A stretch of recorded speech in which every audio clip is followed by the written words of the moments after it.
Hey there, Aquarius! Welcome new subscribers. My name is Yan, returning tambayers. Thank you sa inyong walang sawang love and support for me.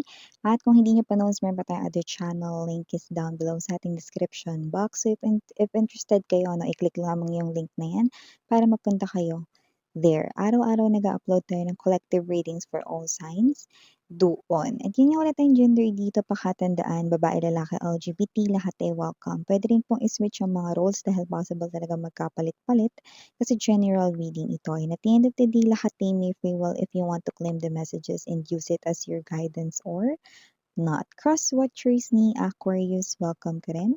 At kung may Aquarius placement sa natal/birth chart, welcome din kayo. So Archangel Michael, thank you so much. Together with the angel guides, can we get messages right here for Aquarius, please? What does Aquarius needs to know? Can you please show me? Aquarius.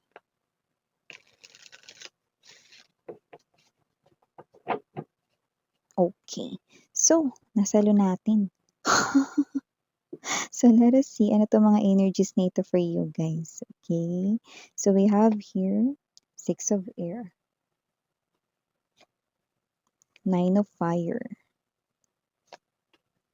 10 of water, Knight of fire, awakening, that's the hangman energy, high priestess present din dito.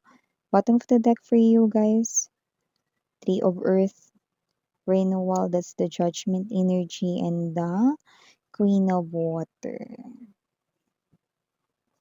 Okay. So, sa nakikita ko dito mga babes, no, mukhang with the 6 of air energy, Knight of fire, no, someone here is about to surprise you. Pero yung iba, expected nyo naman talaga, no, pwedeng yung iba lang sa inyo, hindi nyo alam kung ano talaga eksakto na araw darating itong tao na to. Pwede nyo sabihin niya na kayo, na pero yung iba talaga surprise, no. So, kung sino man ito, no, maaring ito yung ka-LDR nyo. This is your person here na pwedeng nagtrabaho ng matagal sa ibang bansa or sa ibang lugar na destino, no? Or maaring ito naman yung person na pwedeng hindi naman ito related sa work pero pwedeng may inasikaso na personal rito, no, sa kanyang life, no? So this person here is about to arrive. Okay, ito ay mapa cruise ship man, ito ay mapa barko, mapa airplane, yan, no, this person is about to arrive and this person here will surprise you. Hindi lamang pasalubong ang dala niya dito, kundi ang kanyang sarili. Ano? I do pick up that this person here is someone na makaka-sweet bonding mo. But I'm also picking up right here another message from that, no? Sa iba sa inyo, there's this message here na possible na yung ex mo rito, no, is someone who can't move on from you guys. So this person here will come chase you. Hahabulin niya kayo rito na, and it looks like this gives me this type of energy that yung iba sa inyo, pwedeng kayo yung naghabol sa person na to una, no? Tas tinigil niyo na. No, ngayon nakita ko na baliktad naman rito, no? Umikot na rito yung mesa.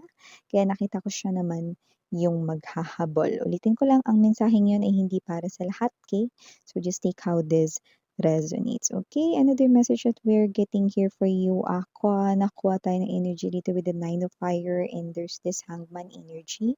Parang meron kayong iniisip rito na dagdag rito na pagkakaperahan, no? So, parang nag-iisip pa kayo, ano pa kayang pwede kong gawin para mas madagdagan yung ipon ko? Ay, parang ano pa kayang pwede ko ritong part-time?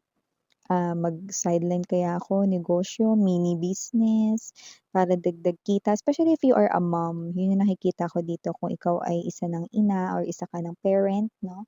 Or single ka na dad, no? Or whatever, no? Or meron ka ng anak. Can you just take how this resonates, no? Yun yung iniisip mo. Okay? Pero meron din tayong energy ng single pero nag-iisip dito ng dagdag kita, no? Dagdag savings, no? Para mas malaki yung ipon. So, maaaring nag-iisip kayo rito, ano kayang pwede kong part-time na gawin or ano kayang pwede kong gamitin dito sa aking spare time para mas maging madami yung ipon ko, yan, no? So, I think maybe with the awakening right in here, possible na may mga planong bilhin in the future, kaya ganyan ang inyong nasa isipan, okay? So with the Ten of Water energy, High Priestess right in here, nakakuha tayo ng energy rito for may single Aquarians out there. Possible na meron dito, no, na nafe-feel kayo na parang merong something pero hindi niyo maipaliwanag, no? Yeah, because love will soon arrive in your life. Singles, kaya naman, no, this is not just something here that's casual or mag-e-end rin naman or magiging ka-next ka in relationship lang naman, period. Uy, hindi ah. Ito yung person na makakabuo mo na talaga ng family. Yan. We are family. Kaya kung sino man 'to with a lots of cups standing right in here, this person will not just make you smile every day, but this person here will be your companion, your family for life. You will definitely feel so loved and talagang makikita mo as a blessing itong tao na 'to, na lalo na 'pag nagkaroon na kayo rito ng family. For my LGBTQs, of course, welcome din kayo sweethearts, nakita tayo rito ng person na matatanggap kayo at nakikita ko rito 'no, nasasamahan at susuportahan kayo niyan 'no, ano man ang pagdaanan ninyo in life 'no. And I'm picking up right here 'no, especially for my LGBTQs out there, meron ditong energy na possible na iniwan kayo rito or pinagpalit kayo rito ng inyong ex 'no dahil sa pera. Well, hindi na magiging issue ang money 'no for this new person for my LGBTQs out there. Okay, hindi issue ang pera, never na, 'no? So, nakita ko dito nasasamahan kayo nitong taon na 'to, okay? Lalo na 'pag may problema kayo mapapatunayan niyo 'yan, okay? Walang iwanan, gano'n. So, maliban diyan, Aquarius, nakakuha rin ako ng energy rito na posibleng ikaw ay meron ditong matuklasan pero mukhang hindi mo ito sasabihin sa iba. At kung ano man ito na possible na ito ay nadiskubre mo on your own or madidiskubre mo pa lang on your own, no? At dahil dito mga babes na susuluhin mo ito, okay lang, no? Kasi kung ano man itong bagay na 'to, no, ito ay bagay rito, no, na magpapa-improve lalo ng iyo ritong skills na meron ka na 'no or meron ka na rito na parang basta parang related 'to sa trabaho mo, career mo, yung pinagkakakitaan mo, yan yung energy.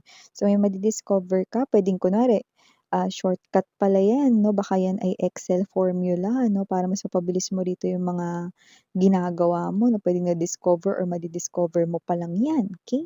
So may mga gano'n dahil diyan, okey, mabilis mong matatapos yung trabaho mo 'no or baka naman may iba pang bagay diyan na parang may madidiskubre ka 'no kung saan makatutulong at magbe-benefit yan sa'yo. Yeah, related sa'yo ritong trabaho 'no, parang, makakauwi kayo ng maaga ganyan, hindi niyo kailangang mag-OT kapagka ito ay na-discover mo na. So may gano'ng klase ng energy. So hindi mo yun ishe-share sa iba. Kasi nga mga babes 'no, alam mo na parang para sa'kin 'to, eh, tsaka para ano, para matapos ako kaagad, yan. Hindi sa nagdadamot ka rito pero okey lang yan 'no, kasi ikaw naman din yung nakadiskubre niyan. So ikaw rin naman yung may karapatan kung gusto mo yang i-share sa iba, 'di ba?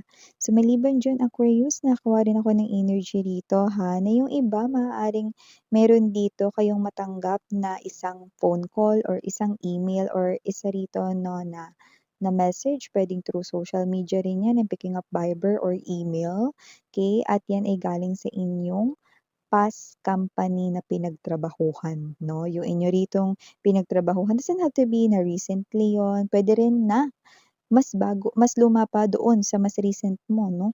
So meaning to say 'no, they will contact you, hindi dahil meron ka ritong kailangang i-turn over or hindi dahil mga babes na meron ka rito na na problem na naiwan sa kanila, kundi meron rito sila mga babes 'no na, balak na i-recruit kayo ulit 'no or what's this, hikayatin kayo ulit 'no, so hahainan nila kayo rito 'no ng work contract 'no. So talagang nakikita ko ditong gusto nila kayo ritong masungkit ulit 'no. Bakit ano ba meron diyan Miss yan? Kasi meron akong nakikita rito 'no na message na parang meron ditong magiging matunog yung pangalan ninyo. Doesn't have to be na magiging famous kayo worldwide or whatever ha, pero magiging matunog yung pangalan ninyo, maybe a successful project 'no or a work assigned sa inyo at possible na ito ay nakarating or baka meron dito 'no na bridge or parang parehas na contact 'no sa trabaho mo ngayon 'no at sa dati mong trabaho diyan, 'yan 'no. At narinig ulit yung pangalan mo rito so balak ka nila ulit rito i-recruit pabalik. Gano'ng klase ng energy, pero nasa sa'yo kung babalik ka sa kanila. Pero maganda ha, nakita ko pag-iisipan mo rito ng bongga, okey 'no, ang kanilang ihahain na offer sa'yo. Aquarius, 'yan 'no. So meron ba kayo 'no na mother or lolo, lola 'no or tatay 'no, someone who's mature na parang parent figure or yeah, mature figure 'no.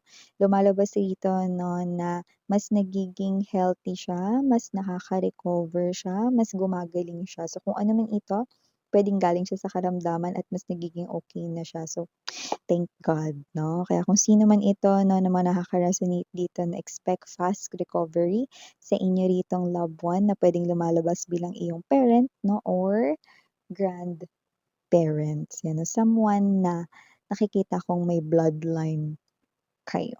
So maliban diyan Aquarius, nakakita rin ako ng energy rito na posibleng may nag-iisip sa inyo, 'yan. So kung sino man yung mga nag-iisip sa inyo lalo na kung may ka-in relationship kayo ngayon Aquarius, may ibang taong nag-iisip sa inyo. She or he is a single, okay?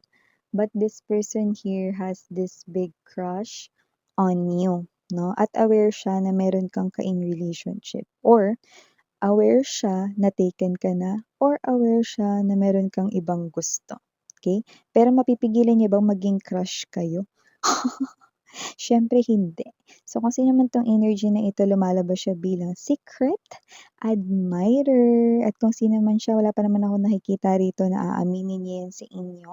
But this person here is thinking about you during his or her free time and before he or she goes to sleep. I know, okay, masama 'yun 'no na na tingin ng iba 'no, na isipin kayo kahit na meron kayo ritong ibang ka-in relationship 'no or taken na kayo 'no. Pero yun nga mga babes 'no, etong tao na 'to wala pa naman akong nakikitang hakbang 'no, pero para sa kanya hindi naman daw isang kasalanan na isipin niya kayo dahil sa isip lang naman ngayon, yan. Okey? So yeah, ito yung mga messages right here for you, Aquarius. Thank you so much. Again, I'm Yuriana on Sarang Hiya Love and Light. Annyeong.